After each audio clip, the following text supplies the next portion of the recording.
You find love in mysterious ways. Yeah. The most unexpected places. Huh? Love is like a rosary. That is full of mystery. Considering na Korea yon, kumbaga parang home of mga rom-com na K-movies and K-series, parang mas lalo pang nakadagdag.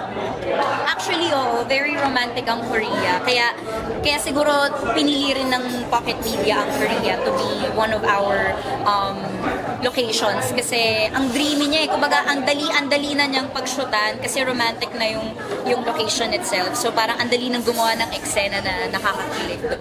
Oo, ganun din ba sa'yo, David? Yung Korea, ang dating sa'yo?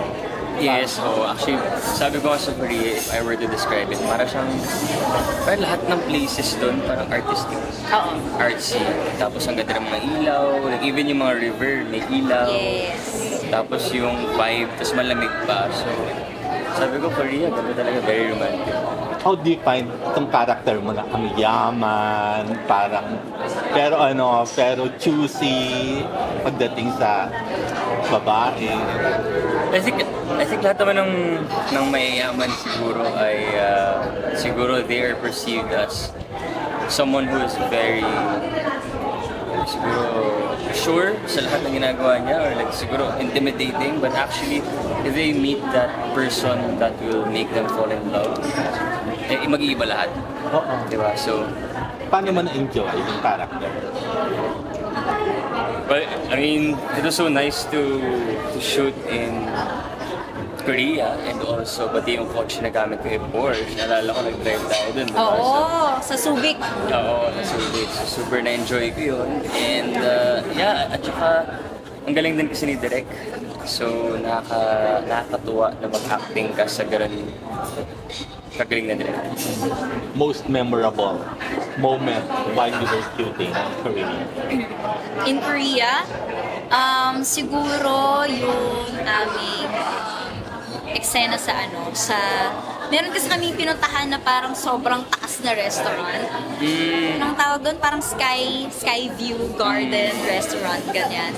Na parang, I remember, sobrang exclusive ng restaurant na yun. Nandun siya sa pinakatuktok ng building na yun. And we got to shoot there. So alam mo na talagang, tinodo talaga ng Pocket Media ang production value dito sa pelikulang ito. And for us to be part of that scene, para gawin namin yung eksenang yun sa ganung kagandang location, sobrang overwhelming din for the both of us.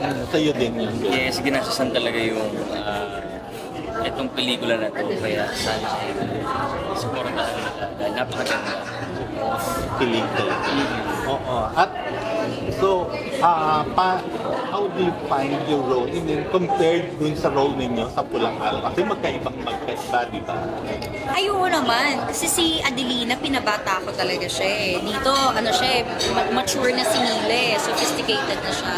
So, siguro kami ni David, meron kaming conscious effort na ibahin yung atake dito sa pelikula para worth it bayaran ang mga tao. Kasi nga, like what they said, iba na rin naman ang cinema rates ngayon. So, syempre, we want to offer a film na worth it ibayad, worth it na panoorin ng mga tao sa sinihan, i-enjoy sa movie house, cinema. So, Ikaw, David, magkaiba. Character mo dito at sa Pulang Araw. Yes, I think big difference. Yung sa Pulang Araw, iba kasi yung dilemma ko as a character, and dito magkaiba rin. So it was like, sa Pulang Araw kasi, do I choose my family, my loved one, or my country? And sa movie naman na ito ay talagang sobrang taas ang tingin ko sa sarili ko na hindi ako makahanap ng taong mamahalin ko, diba? So, until I meet si Mila. Na hindi mo akalain, yung love coach mo pala, dun ka pala. Oo, kasi I think, ano nga yun? You find love in mysterious ways. yeah. The most unexpected places. Huh? Love is like a rosary. That is full of mystery. Parang ganun naman. Lambok ba? Parang ganun po. Yun, at kung magko-coach kay David when it comes to love, anong klaseng coaching? Siguro if there's one advice na pwede kong i-share kay David, it. Don't lose yourself in the relationship. At the end of the day, kailangan you are your own person. Pero learn to support your partner. Ikaw, David, kung meron kang advice kay Barbie tungkol sa love, relationship, ano yun? Kung ano yung hindi ako ng advice. Ah, How do you do it?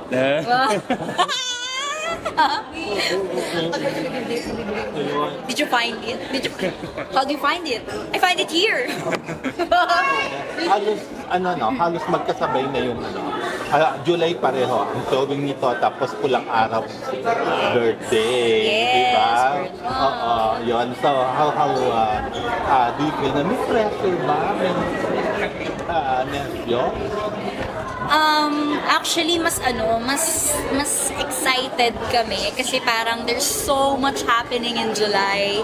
May pelikula kami, tapos parte kami ng biggest historical drama ng GMA, which will also be shown this July. So parang ang daming malalaking pangyayari for the both of us this July na talagang we're both very grateful for. And yun nga, birth month ko rin siya. So parang ang swerte ng birth month ko. Oo. Anong plans mo for July 31st?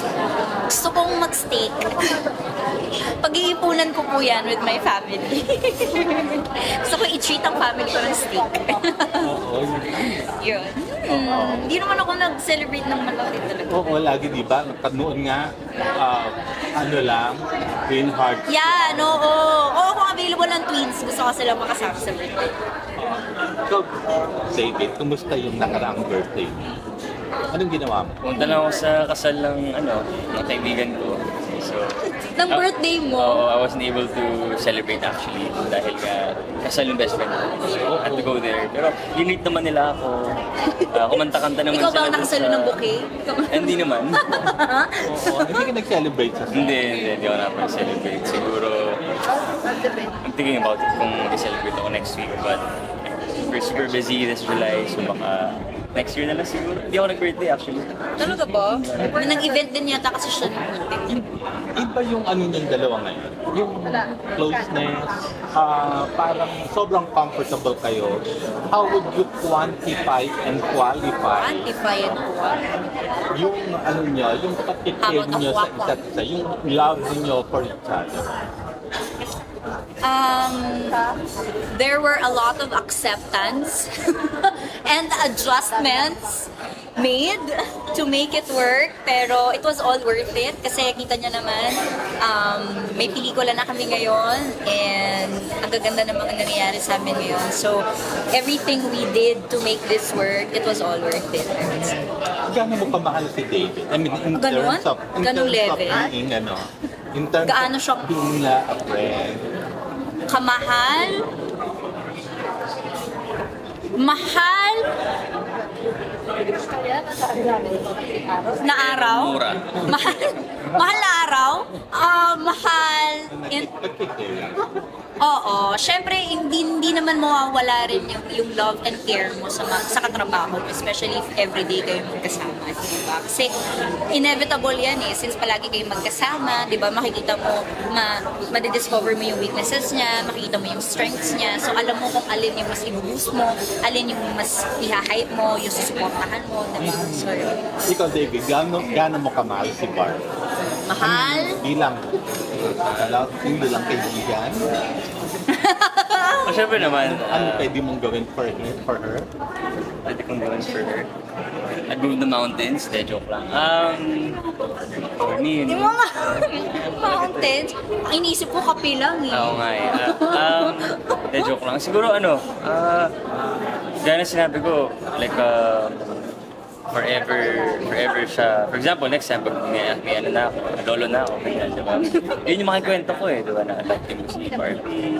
Tapos at that time, siya yung pinakamagaling na actress, diba? So, to be paired with someone like her, I'm super grateful. And I think I super care about her dahil syempre, we're really good friends. So, yeah. Anything naman that you can do for a friend? Oo naman. Okay. Thank you. Thank you. Thank you.